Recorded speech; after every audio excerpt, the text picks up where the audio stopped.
En fait, ça fonctionne par étapes. La première étape, c'est le mental qui commence à se calmer et tu ressens de plus en plus de bien-être.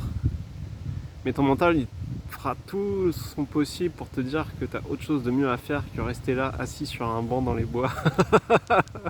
Dire non, non, t'as autre chose à faire, arrête, t'as tellement de choses à faire en fait. Tellement de choses. Qu'est-ce qui est le plus important? C'est quoi la priorité finalement? C'est quoi la priorité? Parce que paradoxalement, une fois que tu retrouves la clarté, tes actions, elles ont un pouvoir, une force qui est beaucoup plus puissante que quand tu es un peu plus dans l'agitation. Et même d'une manière pragmatique, on pourrait dire qu'il est plus intéressant d'avoir des moments de bien-être où tu prends du temps à toi et tu te retrouves. Et ensuite, si tu te mets sur des projets, tu as moins de temps à consacrer à ces projets, mais l'énergie que tu auras ne sera pas la même. Elle sera beaucoup plus puissante. Tes gestes sont plus précis, tu seras plus dans la créativité, tu seras plus connecté à toi. Donc, en fait, c'est un faux questionnement de se dire ok, mais est-ce que j'ai le temps de faire ça? Est-ce que j'ai le temps de me retrouver en nature? Est-ce que j'ai le temps de faire une introspection en moi, de ressentir ce qu'il y a en moi? Est-ce que vraiment j'ai le temps de le faire? C'est pas une vraie question. Si tu réalises que quand tu fais ça, ça te met dans des états de bien-être, de paix et de créativité aussi, qui te permettent peut-être de faire sauter des blocages, qui te permettent de découvrir des aspects de toi que tu ne connaissais pas. Enfin, c'est positive loop, c'est un cycle positif. Quand tu rentres là-dedans, tu te rends compte que tu as tout à gagner, c'est sans fin et ça vaut le coup. Ça vaut le coup. Euh, la pensée qui me vient, c'est l'éveil. J'ai pas encore fait d'article. Enfin, il y a, on- de mon point de vue, aujourd'hui, l'éveil, c'est pas quelque chose de statique. C'est pas quelque chose d'arrêté. C'est pas tu t'éveilles. Euh, je pense que ce que je ressens, c'est que c'est un truc qui est en continu et qui s'arrête pas réellement. Maintenant, quand on parle de gourou ou d'être qui, entre guillemets, donne un enseignement ou en Inde, certains gourous qui sont dans des ashrams. Un ashram, c'est un endroit où il y a un gourou, il y a des disciples, et puis en fait, les disciples sont là pour nettoyer leur schéma inconscient, on va dire, et le gourou est là pour les aider à être de plus en plus dans la lumière, dans la conscience. Et est-ce que ces gourous ont touché un point est-ce que ça s'arrête? Est-ce que la question, est-ce que ça s'arrête? Moi, je pense pas.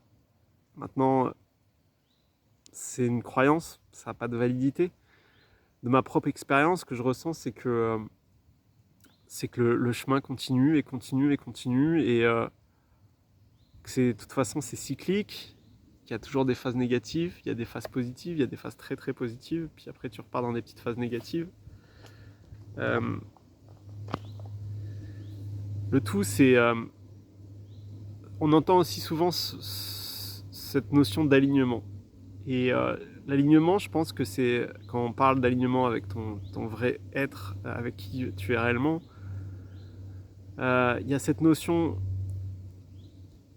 euh, Majoritairement, ce qui bloque à l'éveil, c'est les croyances qu'on a. Le truc, c'est que l'éveil, c'est pas quelque chose, je le répète encore et encore, c'est pas quelque chose que tu atteins, c'est quelque chose qui est là, comme un tapis sous-jacent.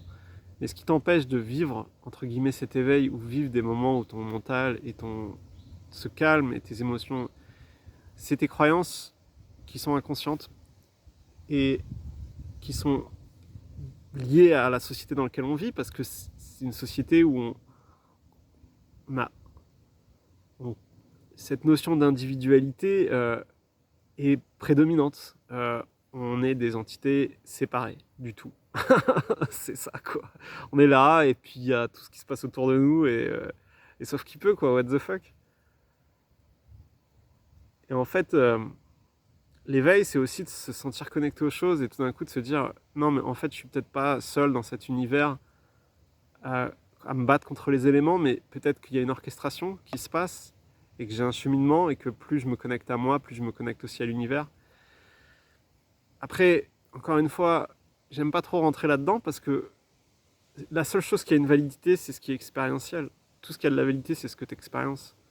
Donc moi, ces vidéos, c'est toujours, et c'est vraiment pour t'inviter à prendre les actions qui te permettent d'expérimenter des états de bien-être. Et elles sont pas très très loin, ces états de bien-être. Ça peut être très rapide de redécouvrir un état de bien-être et de se dire waouh, j'étais dans une agitation malade depuis tellement de temps et là tout d'un coup je me retrouve et waouh, je me sens bien. Voilà. Bon, bah à bientôt pour une prochaine vidéo. Ciao. Gonna find my way back home, back to where I most belong.